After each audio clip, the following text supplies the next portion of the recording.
greatest secret of the war comes into the open. From hidden factories over the nation, under heavy Army protection, the first atomic bomb was assembled. On the New Mexico desert, Allied scientists unleashed its stupendous power. Army cameras 6 miles away recorded the historic moment in the black of night.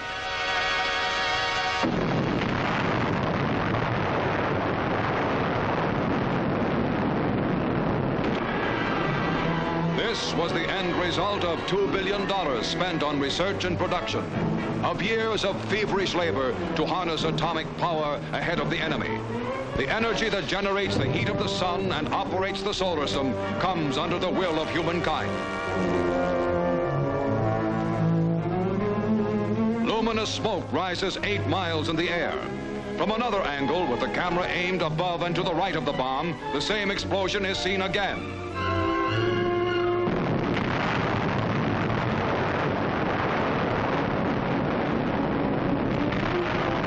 This test, the first proof of the atomic bomb's usefulness, was made only 20 days before the Jap base of Hiroshima was blasted from the earth. 2 bombs, the second on Nagasaki, and Japan sued for peace.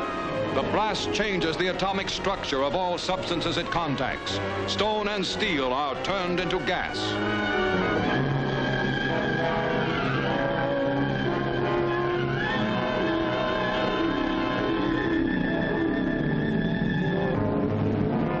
Still from 6 miles distance, another picture of the same explosion.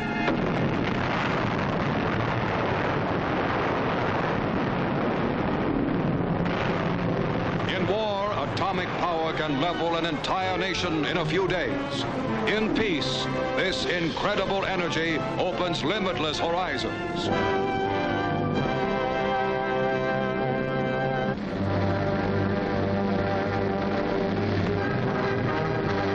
On the 8th day of August, 3 days after the one in which the atomic bomb was dropped in Hiroshima, the Soviet Union declared war on the Japanese Empire. This participation had long been expected by the leaders of the Big Three. In April, at the Yalta Conference, Marshal Stalin assured President Roosevelt and Prime Minister Churchill that following the surrender of Germany, Russia would enter the war in the Pacific. And at that time, it was estimated that it would take 3 months from VE Day for the Red Army to move the necessary supplies to the Eastern Front. Russia's attack on Japan occurred approximately 3 months after Germany had been eliminated. Battle-seasoned troops, veterans of Stalingrad, and the drive across Europe to Berlin smashed over the Manchurian border and hammered back the crack troops of the Japanese army.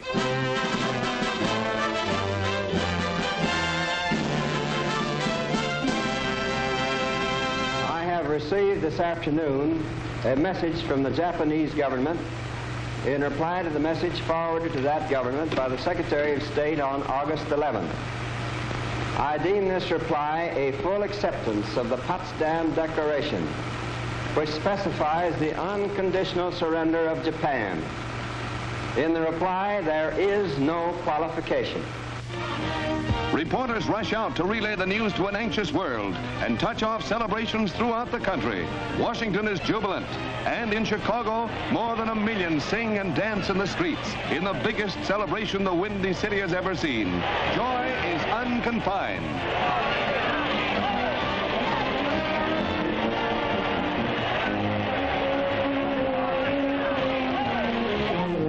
It was 4 o'clock Pacific time in San Francisco when the announcement came, and people were quick to leave their offices for an impromptu, spontaneous celebration. But it was in that city's Chinatown where Victory Day was the most joyous.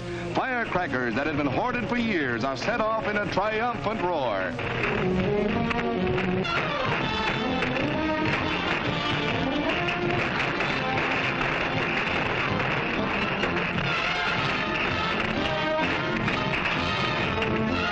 Seattle let loose all the pent-up emotions of 3 years and 8 months of war, and to the victors, the spoils. The pose may not be dignified, but the young lady is not the least upset. Peace, it's wonderful. But the greatest, wildest celebration of all was in New York's Times Square, where 2 million people, by far the greatest in the city's history, filled the streets all day waiting for the official word. A hilarious, happy throng, they cheered every rumor that it was all over. And when President Truman's announcement came at 7 o'clock, the lid really blew off.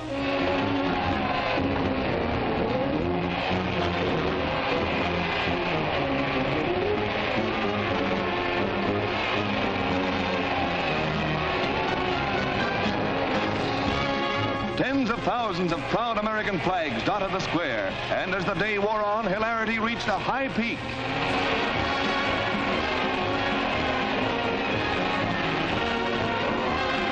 Far into the night, the happy crowd screamed their relief at the end of the greatest war in history. From early Tuesday morning, the celebration went on for 24 hours.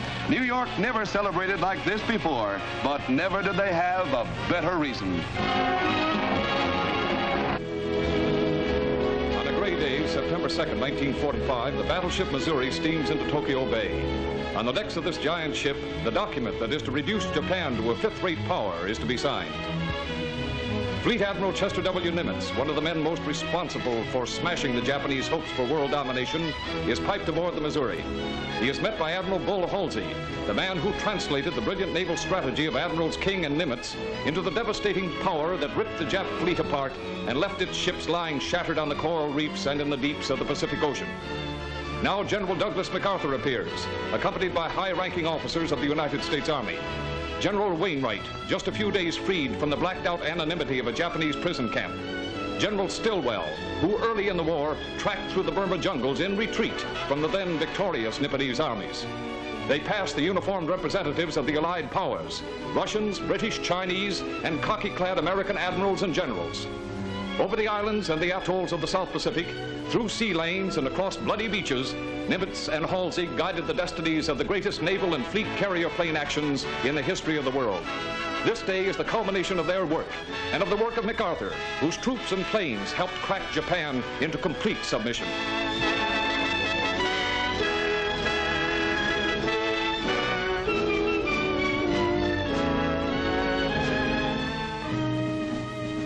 Pulling on the ropes and limping on the wooden leg that he wears as a memento of an assassination attempt in Shanghai years before, Japanese Foreign Minister Admiral Shigemitsu is helped up the gangway and piped aboard the Missouri.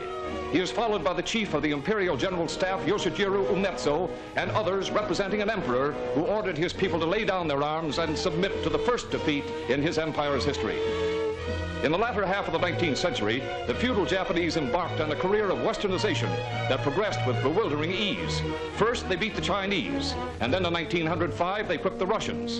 In World War I, they sided with the Allies, furthering their anachronistic attempt to identify themselves with the Western democracies. Then suddenly, they snatched Manchuria, and in 1937, they attacked China, confident that they could grab all Asia. The rising sun of the greater Asia co-prosperity sphere reached its own particular zenith in the few months following Pearl Harbor. Then it was driven back, far below the horizon.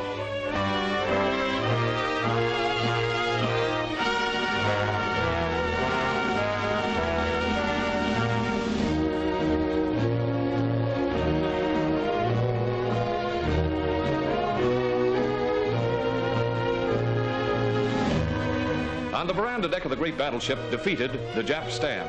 And across from them, across the table, upon which lie the documents of surrender, are their conquerors. General MacArthur, Admiral Nimitz, and Admiral Halsey leave the cabin.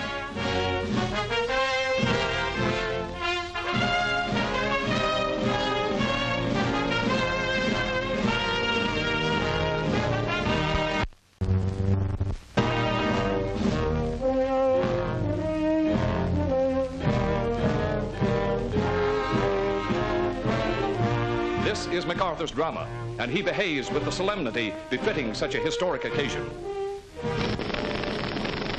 We are gathered here, representatives of the major warring powers, to conclude a solemn agreement whereby peace may be restored. As Supreme Commander for the Allied Powers, I announce it my firm purpose, in the tradition of the countries I represent, to proceed in the discharge of my responsibilities with justice and tolerance, while taking all necessary dispositions to ensure that the terms of surrender are fully, promptly, and faithfully complied with. I now invite the representatives of the Emperor of Japan and the Japanese government and the Japanese Imperial General Headquarters to sign the instrument of surrender at the places indicated.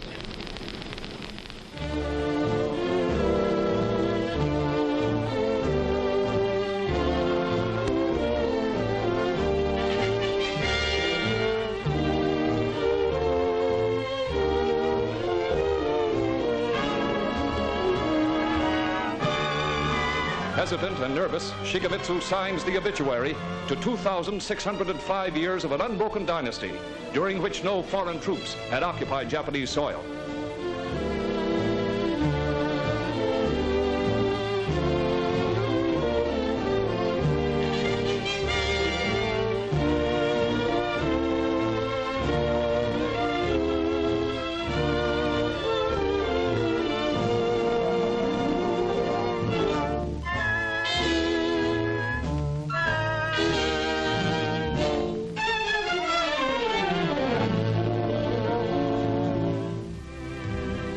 As Supreme Commander for all the Allied powers, General MacArthur, using a handful of fountain pens, signs the document of surrender. To General Jonathan Wainwright goes the first pen.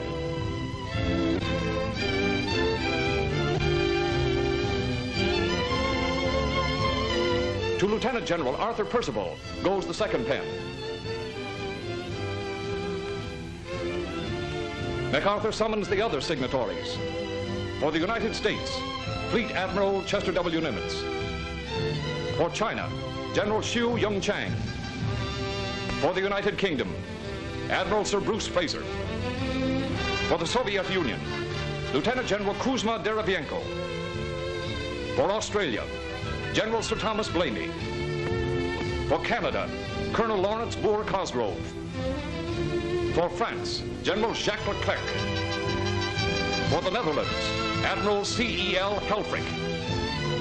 For New Zealand, Air Marshal L.M. Isaac. The members of the Japanese delegation tensely watch the signing and possibly contemplate the grave future of their country. Then Lieutenant General Richard K. Sutherland hands them their copy of the surrender, and almost 4 years of war are over.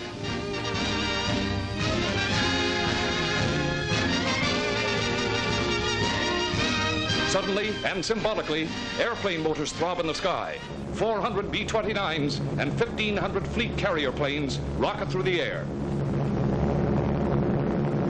The commanders-in-chief of victorious navies and armies may be the ones who sign surrender documents, but they and the people of their countries are gratefully aware that it is you, the members of the armed forces, who have won the victories. Admiral King expresses his feelings to the officers and men of the fleet. I wish to tell you briefly how I feel about the way you have performed your tasks in this war. The very scope of our victory bears ample testimony to your magnificent courage and teamwork. You are part of the greatest naval force the world has ever seen. To each and every one of you, my congratulations and thanks. To those of you who will begin returning to civil life, I wish the best of luck. You have well deserved the gratitude of your fellow Americans. To those of you who choose to remain in the Navy, we of the regular Navy are proud to welcome you aboard. A great task is still ahead of us, and we must rededicate ourselves to maintaining a lasting peace. Again, to each one of you, I say, well done.